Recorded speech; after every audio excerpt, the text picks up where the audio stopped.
இந்த ஒரு ரீசனுக்காக தாங்க மீஷோவில் செல் பண்ணவே கூடாது. Welcome to Meesho series part 3. இந்த டேமேஜ் ப்ராடக்ட்ஸ் வரப்போ மட்டும் மீஷோவில் செல் பண்ணவே கூடாதுன்னு கண்டிப்பாக எல்லா செல்லருக்குமே தோணியிருக்காங்க. ஏன்னா நம்ம அதை பேக் பண்ணுறப்போ அந்த ப்ராடக்டை கஸ்டமர் கிட்ட ரீச் பண்ண வைக்கணும்னு நினைக்கிறப்போ அதுக்கு எவ்வளோ எஃபர்ட்ஸ் போட்டு பேக்கேஜிங் பண்ணி சென்ட் பண்ணியிருப்போம்.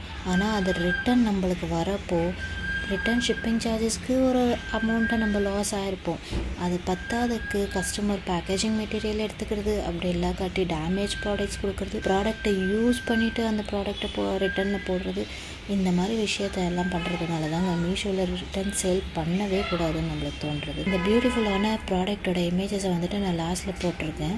வீடியோ எண்டில் பார்த்து நீங்கள் தெரிஞ்சுக்கோங்க. அதோட பேக்கேஜிங் மெட்டீரியலுமே பாருங்கள். இந்த பேக்கேஜிங் மெட்டீரியல் எதுவுமே இல்லாமல் ரிட்டன் வந்திருக்கு. இதை கிளைம் பண்ணால் மீஷோ எண்ட்லேருந்தும் எந்த ரெஸ்பான்ஸுமே வராது. நீங்களும் இதே மாதிரி ப்ராப்ளம்ஸ் ஃபேஸ் பண்ணியிருக்கீங்களா? கண்டிப்பாக கமெண்ட் செக்ஷனில் கமெண்ட் பண்ணுங்கள். தேங்க்யூ, பாய்.